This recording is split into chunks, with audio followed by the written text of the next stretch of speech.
So the question that I've been getting or people have been asking me is, Godwin, why did you actually stop drinking, or why did you actually took a break from smoking? But just to answer you guys' question, this is actually a permanent decision. And I'm gonna tell you guys why, right?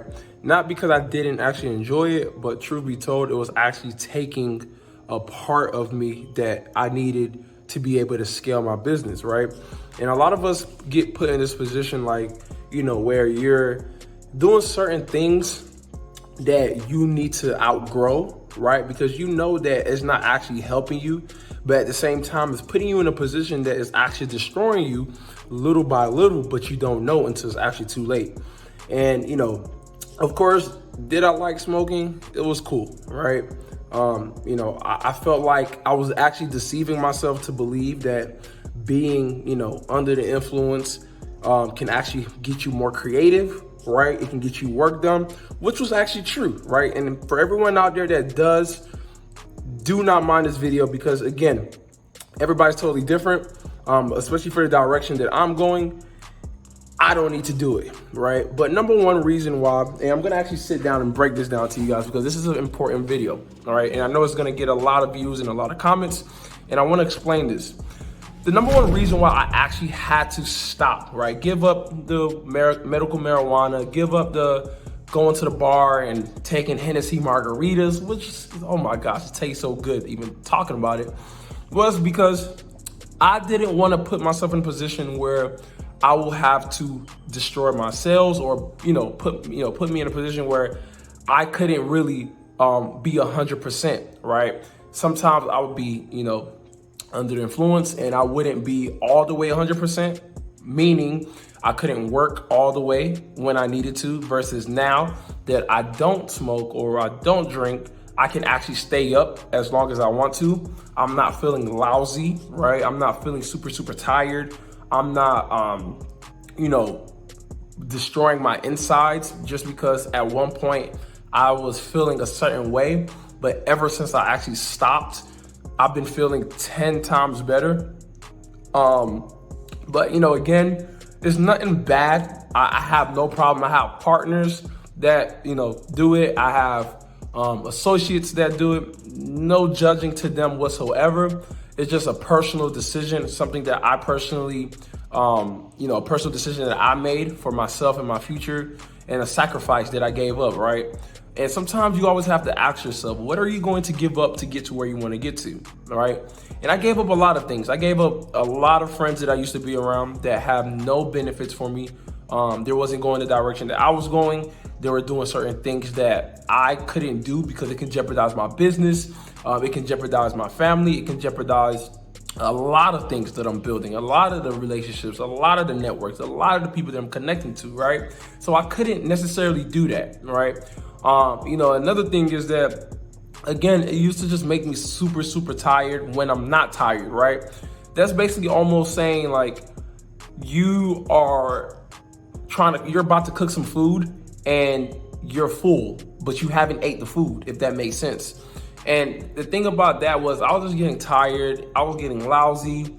Once you build a habit of doing it, I feel like you can be able to replace that habit, right? Because another reason again, was sometimes I'll be done with all my tasks and I would just want to, smoke a joint or roll a paper, whatever, right? But, again, there's nothing wrong with it. If you do it, if you're watching this video and you do this, but you want to ask yourself this question: what am I doing right now that I can actually remove, a certain thing to be able to get to the next level? Am I partying too much? Am I drinking too much? Am I smoking too much? Am I being around the wrong people, right? You want to be able to ask yourself, right? You want to be able to ask yourself, right? Because sometimes we need to do an analysis on ourselves, right? A self-analysis, figuring out what am I doing day to day, or what am I doing that is a habit that I need to get rid of, right? And that's something that I had to get away. Do I want to go back to do it? No, right? Do I miss it? No. Just because I actually replace me doing these certain things with actually reading, right? Which sounds boring. But, you know, started reading, started doing in-depth research on certain things, because of course there's a direction that I'm personally going that I need to stay very focused. I need to be very, very, you know, alert, very, very aware, right? And again, you know, like I said, you can be doing these things and, you know, you can do it at home. That's totally fine. I'm not here to judge anybody. Again, that's none of my business, but this is something that this is a decision that I had to make, and it was hard, right? Is it easy? No. Can you replace it? Yes, you can definitely replace it, right? But at the same time, I highly recommend, if you're watching this video right now, I recommend asking yourself if there's certain things that, you're doing, you know, you need to do a self-analysis to figure out if it's something that you need to continue doing, because you need to ask yourself, is this thing that I'm doing going to help me get to the level that I need to go? Is this thing killing me in the inside? Is it putting me in a position where I know maybe 30, 40, 50 years is going to, you know, I'm going to get, you know, some type of pain or some type of effect to this that I did 20, 30 years ago, right? These are things you need to ask yourself, right? And I'm probably the last person out of my peers to actually, and partners, to actually take this next level. But, you know, at the same time, it's, you know, just a decision that I made. And if you're watching this video, I always want you to ask yourself those questions. I always want you to do a self-analysis, because every day you can improve yourself. And as you change, you are actually helping others that are watching you and that are doing the same thing that you're doing to change as well.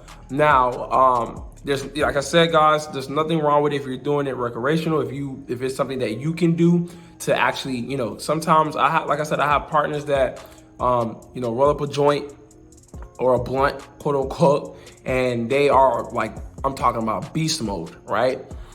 Everybody is different. The thing about I notice is everybody want to do what everybody else is doing, and you are not that person. You can't, you know, you can't provide the way that they're providing, because they're doing what they're doing, if that makes sense.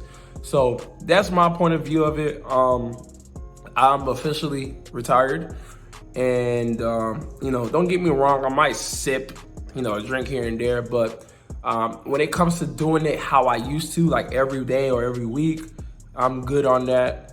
You know, I have no intentions. You know, you don't have to do that to enjoy life. There's other things that you can do to have fun. And I think that we've been probably programmed to believe that we have to do certain things to be able to enjoy or, you know, receive a certain reward, if that makes sense, based upon what, you know, we've been programmed to do. So it's CEO Godwin here. Very, very excited. Again, this is another video that is nothing work related, but again, I had to give you guys this message. Love you guys. Let's go.